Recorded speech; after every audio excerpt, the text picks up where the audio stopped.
नमस्कार मित्रों, जैसा कि ऑनलाइन कक्षाओं का जो दौर चल रहा है, इसमें एक ही प्रकरण के बहुत सारे वीडियोस जो है वो बनाने पड़ रहे हैं। ये तकनीकी खामियां हैं, क्योंकि पूरे जो संसाधन हैं वो जुट नहीं पा रहे हैं। कई बार नेट का भी अभाव हो जाता है। इस वजह से एक ही प्रकरण के, एक ही बिंदु के, एक ही टॉपिक के, एक ही विषय के कई भाग बना करके जो है वीडियो जो है हम प्रस्तुत कर रहे हैं। उसी क्रम में पहले 2 भाग जो है प्रस्तुत कर चुके हैं और आज भारतीय संस्कृति की जो विशेषताएं हैं उनको लेकर के ये तीसरा भाग जो है मैं विद्यार्थियों के लिए जो है निवेदन कर रहा हूं या प्रस्तुत कर रहा हूं। उनमें जो बिंदु है, अगला बिंदु आज का वो है समन्वयवादी प्रवृत्ति। यानी समन्वय जो है वह जीवन के मूल में निहित है। यदि कोई प्राणी एक ही प्रकार के सिद्धांत के ऊपर यदि चलना चाहे तो उस सिद्धांत के ऊपर चलना जो है वह असंभव होगा और उसके सम्मुख जो है कई प्रकार की आपत्तियां जो है वो आ सकती है, आती भी है, और शायद उसके लिए जीवित रहना जो है वह भी असंभव हो जाए। पुरातत्ववेताओं का अनुमान है कि इस सृष्टि की आदिम दशा में हाथी का जो आकार है उससे भी 8 गुने विशाल का प्राणी जो है वो हमारे भूतल के ऊपर विद्यमान थे, परंतु वे प्रकृति के विभिन्न प्रकार के जो वातावरण है वहां पर अपना सामंजस्य बैठाने के अंदर वे असमर्थ रहे। परिणाम ये हुआ कि उनका अस्तित्व जो है वो भी लुप्त हो गया। तो इस प्रकार से यहाँ भारतीय जो संस्कृति है उसकी समन्वयवादी की जो प्रवृत्ति है। दूसरा उदाहरण मैं देना चाहूंगा यहाँ पे। दूसरी ओर जो पिपलिकाएं हैं जिनको हम चींटियां कहते हैं, उनका भी एक तरह से यूं कह सकते हैं कि उनकी जो सत्ता है वो भी उनकी इतनी ही प्राचीन है, किंतु ये प्रत्येक परिस्थिति में अपने आप को अनुकूल बनाने की जो कला है उसमें दक्ष होने के कारण से ये आज भी अपना जो अस्तित्व है उसको सुरक्षित रखे हुए है। इस प्रकार से भारतीय संस्कृति की यह मुख्य विशेषता रही है। अगला बिंदु है व्यापक दृष्टिकोण। जैसा कि एक हमारा बहुत ही प्रसिद्ध ध्येय वाक्य है, वसुधैव कुटुंबकम, यानी संपूर्ण पृथ्वी जो है वही हमारा परिवार है। ये व्यापक दृष्टिकोण का इससे बड़ा कोई उदाहरण जो है वह हो नहीं सकता। मैं चर्चा करूंगा इस पद्य की। ये व्यास का पद्य है, वैसे पंचतंत्र में भी देखने को मिलता है, हितोपदेश में भी मिलता है।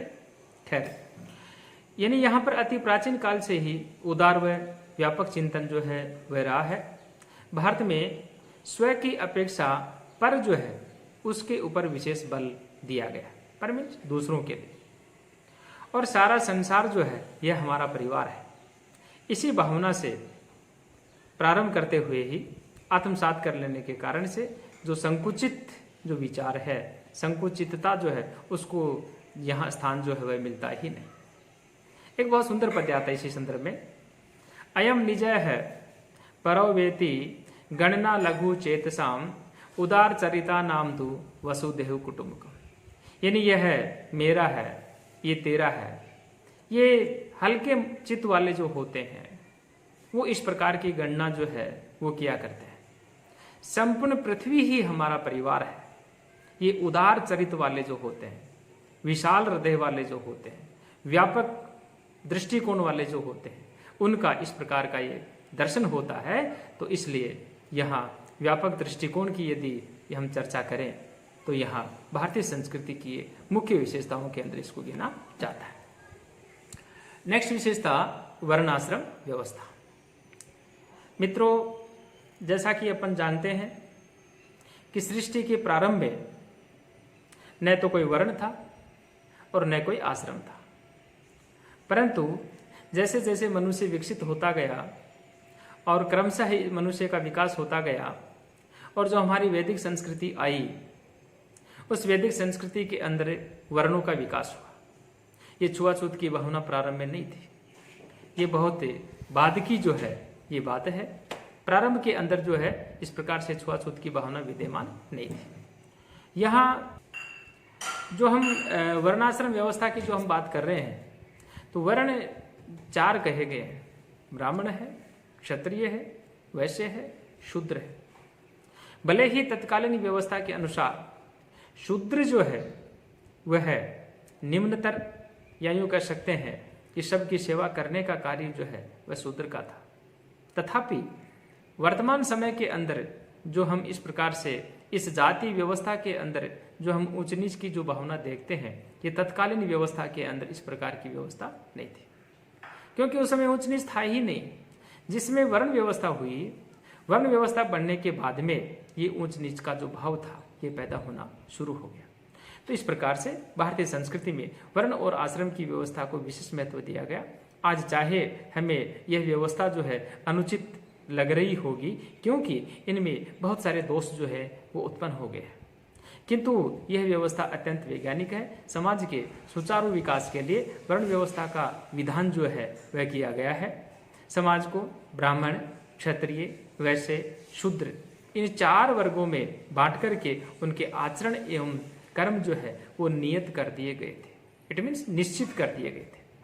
यह एक प्रकार से श्रम का विभाजन था, और इस समय उसमें जो है ऊंच नीच की भावना जो प्रारंभ में नहीं थी, किंतु बाद में धीरे धीरे जो इसके अंदर विकृति जो है वह आ गई और 4 भागों में विभाजित जो समाज है वह उन्नति की ओर अग्रसर था, और वर्ण व्यवस्था गुण और कर्म पर आधारित थी, अर्थात जन्म पर नहीं थी।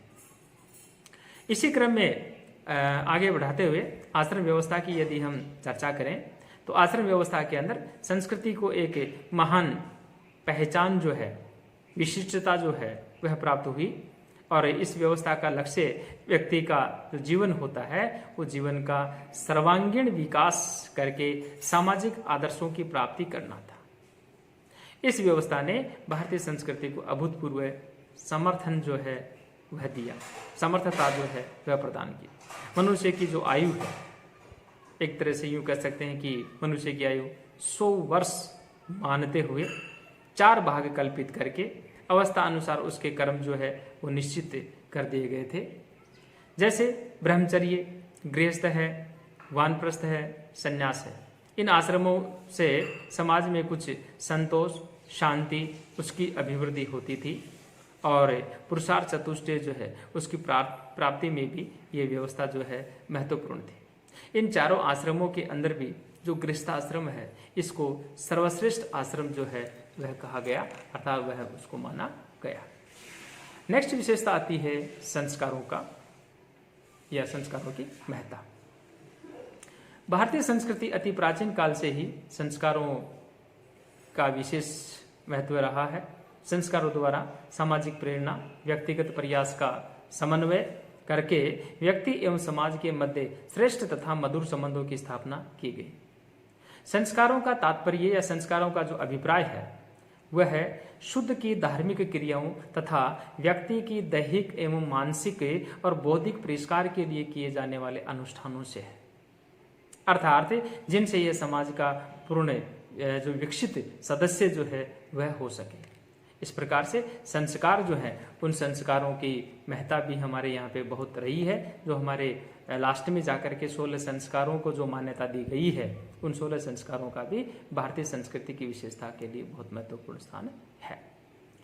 इस प्रकार से भारतीय संस्कृति में मनुष्य का जीवन एक निर्दिष्ट लक्ष्य है, और उस लक्ष्य को प्राप्त करने के लिए ही भारतीय धर्मशास्त्रियों का हमेशा ये ऐसा प्रयत्न रहा है और इस लक्ष्य की ओर मानव को अग्रसर करने के लिए हृदय से जिन प्रेरणाओं की आवश्यकता होती है उनकी भावनाओं को मानव हृदय में वपन करने का नाम ही संस्कार है। मनुष्य जन्म से पूर्व से इन संस्कारों का आयोजन करता है, जिससे वह जीवन को परिष्कृत बनाने की वह चेष्टा करता है। इस प्रकार इन संस्कारों का मानव जीवन में बहुत बड़ा महत्व है। यूँ तो सभी देशों और धर्मों में संस्कार किसी न किसी रूप में प्रचलित हैं, परंतु भारतीय संस्कृति में इनका जितना वैज्ञानिक आविष्कार हुआ है, आविष्करण किया है, उतना संभवतः है अन्यतर यह नहीं मिलता है। आज की इस वीडियो के अंदर इतना ही प्रस्तुत करेंगे। ये जो वीडियो है भारतीय संस्कृति की विशेषताओं के अंदर तीसरा भाग है और बाकी कल। धन्यवाद।